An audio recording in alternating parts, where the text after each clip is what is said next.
coming. Yeah, 3 decades of reporting later, he is able to file this story tonight about that major break. A suspect finally behind bars. Fire in the 700 block of Guilford Street. That's about 35 minutes southwest of Fort Wayne. We got a call into the newsroom around 10:30, and our crew has just arrived there on the scene. Let's take these live pictures. She was finally free, able to return to Fort Wayne to begin her new sober life here at home.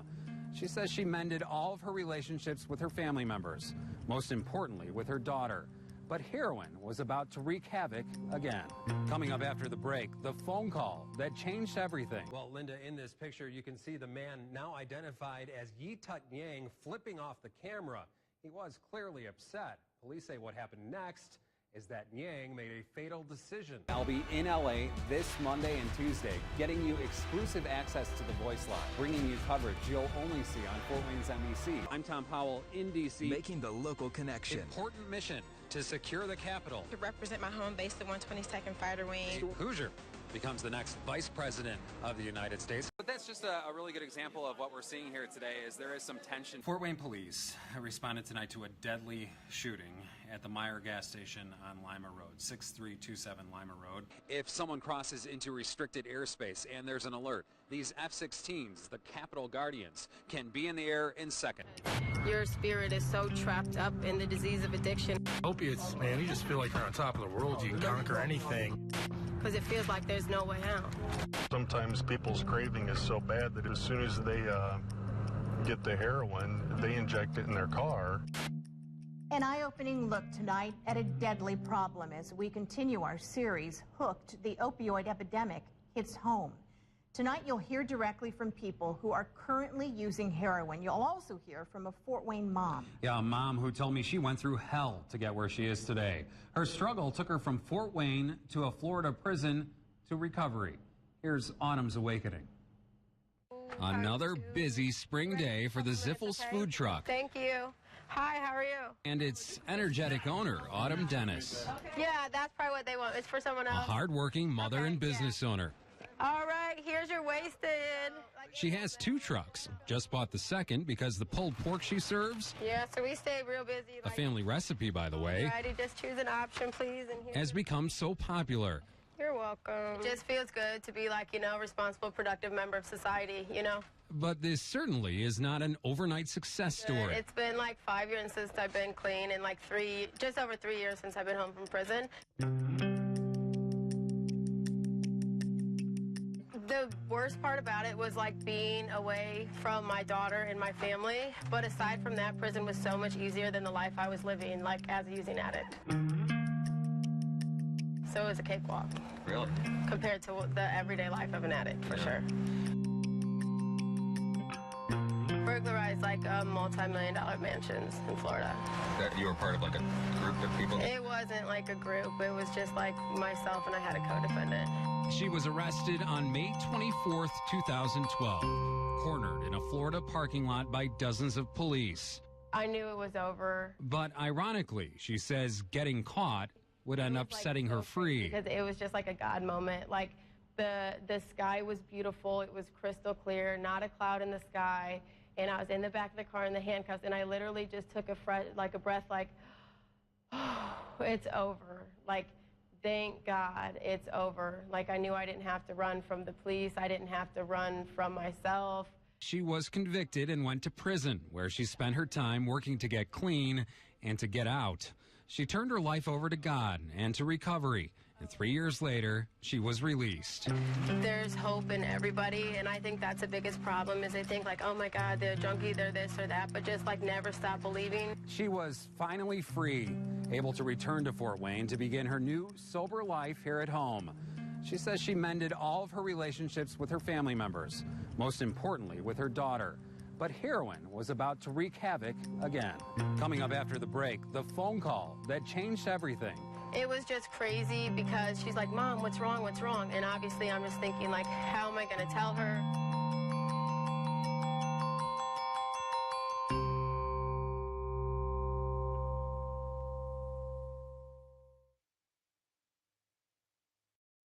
Our month-long series, Hooked, the opioid epidemic hits home, continues tonight with Autumn's awakening. We pick up her story as she begins her new life out of prison, off heroin, and back with her daughter. But the drug that already caused so much damage to this family was about to surface again in the worst way. Autumn Dennis took this selfie with her daughter Ella in January of 2015, days after she was released from a Florida prison. I obviously hadn't seen her for so long. I almost had forgotten what she looked like in a way. But we went down there, we drove there, and I was sleeping because we had to drive all the way to Florida. I sat down with Ella, now 15, and her mom to talk about what they've been through. What did it take to trust her? Honestly, it didn't take much to have to trust her again, because I could see a change right away. She looked healthier. They spent the next few months rebuilding their relationship. Things were good. Then on August 5th, 2015, Autumn got devastating news about Ella's dad, Zach, who was living in Minnesota at the time. I got a phone call that was like, Zach's dead, Zach's dead. Ella was supposed to leave the next day to spend time with her dad. And I just told her, I'm like, Ella, I was like, your daddy passed away. And she said, what happened? And I said, it was an accident. And then she said, what happened? And I said, he died of a drug overdose. And I was very upfront and honest about everything that happened. They tell me Zach was an artist and musician with a brilliant mind. He was trying to quit, just went through rehab, but heroin's grip was too tight. Sum up the impact that drugs and heroin have had on your life. I think it's been a huge impact. They definitely haven't ruined my life, but I think that they've tremendously changed it. I think obviously a lot of things wouldn't have happened. I wouldn't have had my mom gone for so long. I wouldn't have had my dad taken away, I think that a lot would be different. Ella and her mom have been side by side ever since. They have busy lives. But on Sunday nights, they head downtown with a group called the Misfits. They take food to people who are hungry. But most importantly, Autumn shares her awakening with people who are struggling with addiction. Oh my gosh. You can have my jacket. Here you go. Are you sure? Yeah, girl, you're cold. This is so nice. Yeah. That night, we met Maria, who just moved to Fort Wayne from Indy. She says she can no longer feel normal, not without drugs. I'm completely opiate dependent. What happens when you don't have any? What do you feel like? I can't move, I can't talk, I can't feel things, I can't function. She says if she's not high, then she feels miserable. She describes it as pure discomfort. Relate to that? Yeah, absolutely. You'd rather be dead than be dope sick, and that's what people can't get clean, and they don't want to stop using because your spirit is so trapped up in the disease of addiction, and it lies so deep that you feel that desperation and hopelessness that Maria's feeling right now, because it feels like there's no way out. Autumn gave Maria her number, told her there is help out there.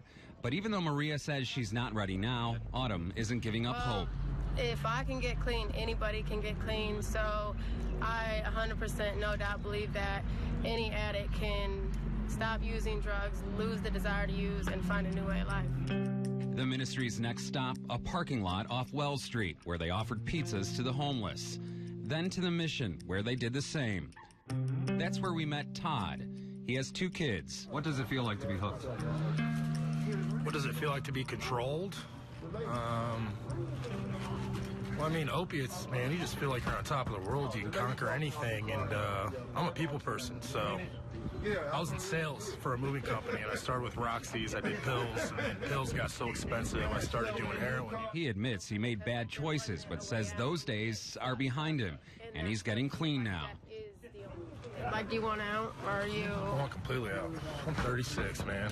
I can't live like this anymore. Autumn says this is what's really happening on the streets of Fort Wayne. People are struggling. It's hard to talk about.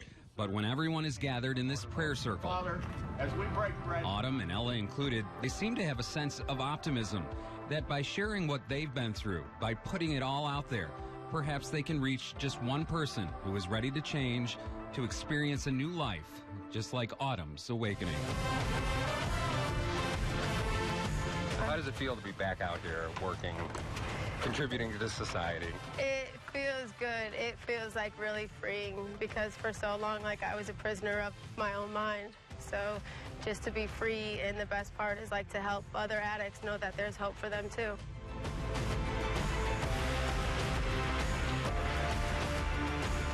I want to thank Autumn and Ella for bravely sharing their story. And if you were moved by the work the Misfits are doing, you'd like to help pay for Sunday night meals, click on the GoFundMe page that I've linked to our Facebook page. And our series will continue next on Hooked, the debate over Narcan. You'll meet paramedics who use it to save lives and a Fort Wayne woman who is alive today because of their efforts. 11. I can tell you I've seen a lot of things in this town, and I've never seen anything this bad. Oh my God! Good evening. New at 11, that dramatic video of a tragedy as it unfolded at the Three Fountains apartment complex on Fort Wayne's far southeast side. Unfortunately, the man who was inside that burning van died, and tonight, the coroner ruled his death a suicide. We also have new pictures tonight taken by neighbors who say the man was cursing and acting erratically before he revved his engine and that van exploded. Police say his anger apparently stemmed from a domestic dispute, and Tom picks up our story from there. Well, Linda, in this picture, you can see the man now identified as Yi Tut Yang flipping off the camera. He was clearly upset. Police say what happened next is that Yang made a fatal decision that cost him his life. This picture capturing an image that witnesses described seeing firsthand. And the resident that was here was like cussing at the cop and flipping his finger off at the cop. Deborah Ricks lives right next door. She says her neighbor, Yin Yang, was a nice guy, but she did notice a difference recently. And he actually was a very good man. Like, he played with his children, he played with my children. And over the last few months, you just saw a change in him. Well, things changed drastically Wednesday. Police had been called here before, but clearly this time, it was even more serious. Witnesses say Yang drove his car into the apartment on purpose. Then, when an officer arrived, Rick says her neighbor, the same one who would play with her kids, was now refusing to cooperate. This went on for a while. The cop went to the back of his car. He got like a big shotgun. And he says, "Sir, I'm asking you, please step out of your car." And this went on like 2 or 3 more times. And then the next thing I know is, like, the van was here, and you heard this big explosion, and the van blew up. Police say Yang revved his engine to the point it exploded. Oh my God! The aftermath caught on camera. Oh my God! Some witnesses wonder exactly what he was doing and why he made the decisions he did. Now, my son said that he saw a gas can in there. His fiance said she saw him lighting a lighter. So I can't tell you for sure because I couldn't see him. Now, police say there was a woman inside. She escaped unharmed, we're told. Police say fire investigators will test to see if there was an accelerant. You'll remember neighbors saying they noticed a change recently. Well, according to state records obtained by Fort Wayne's NBC, a protective order was issued against Yang last month in relation to a divorce. He reportedly received that order just 10 days ago. We'll continue to follow any new developments in this case. You can look for the latest on air online at fortwaynesnbc.com and on social media. Just search for Fort Wayne's NBC. It's been 30 years of my life. It's been very, very significant. So I'm proud of all the different people who have been involved in the event for 30 years and the work that goes into it. Every October for 3 decades now, Fort Wayne's LGBT community has gathered downtown to support each other and to raise money for what was once known as the AIDS Task Force. Now, in honor of the 30th anniversary, this year's event to benefit the Positive Resource Connection this Saturday will feature celebrity headliner actor Leslie Jordan of Will and Grace. Yeah, he promises to bring the laughs, and people who have been going year after year to this event, they plan on bringing the memories. 30 years of dinner, dancing, and diversity. It was something that this community needed to have.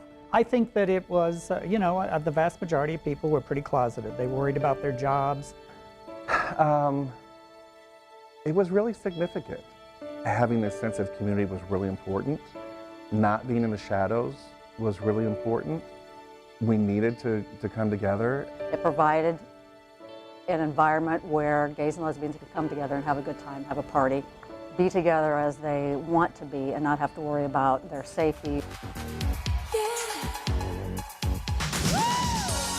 It was 1989. Whitney Houston was popular on the radio. The Cold War was coming to an end, and Fort Wayne's first ever gay-lesbian dinner dance gave the LGBT community a chance to dance with the somebody they loved. But not everyone was ready.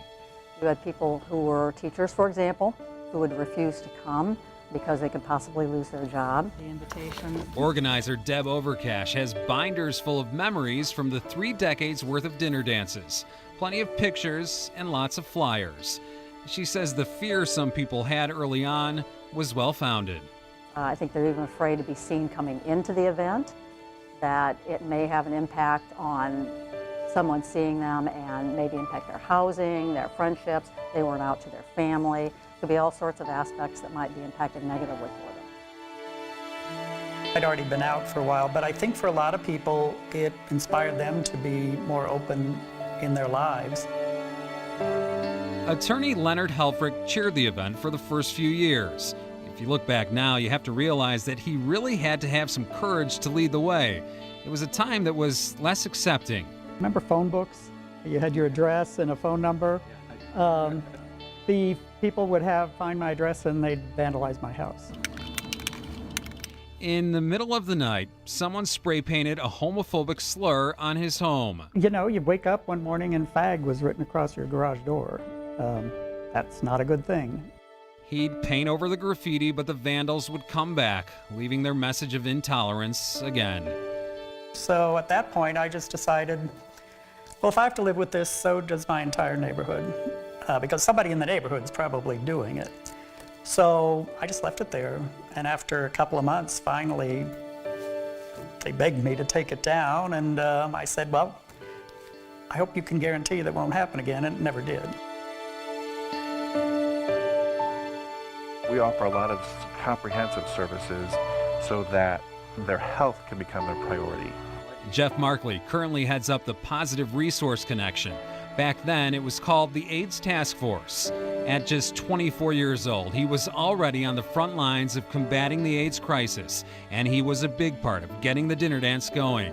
He says it's important to remember the environment we were living in at the time. So to have that, those relationships and friendships, and to celebrate who we were at the same time we were honoring and working with individuals who were really dying, it was really pretty powerful. AIDS, acquired immune deficiency syndrome. No one with AIDS has been cured. AIDS is now the leading cause of death among young people in this country. It was a very sad time. It was very difficult. And those were days when, you know, we didn't have the treatment and the knowledge that we have now. We still have a ways to go, but I think we have the bulk of the bad times behind us. And the same with AIDS and the treatment of AIDS. So from the party standpoint, from the gay lesbian community, and on the AIDS side, I think we have made tremendous strides, and I'm very thankful for that.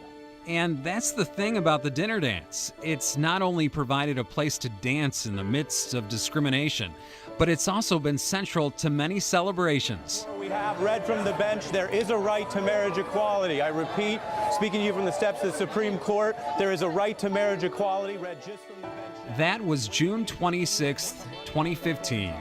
On October 3rd of that year, the dinner dance recognized what was unspoken but well known every year before, that love is love. And love is love is love is love is love is love is love is love, cannot be killed or swept aside. Now, as we approach the 30th dinner dance, I wondered, what would Leonard, Deb, and Jeff be thinking as they hit the dance floor 3 decades later?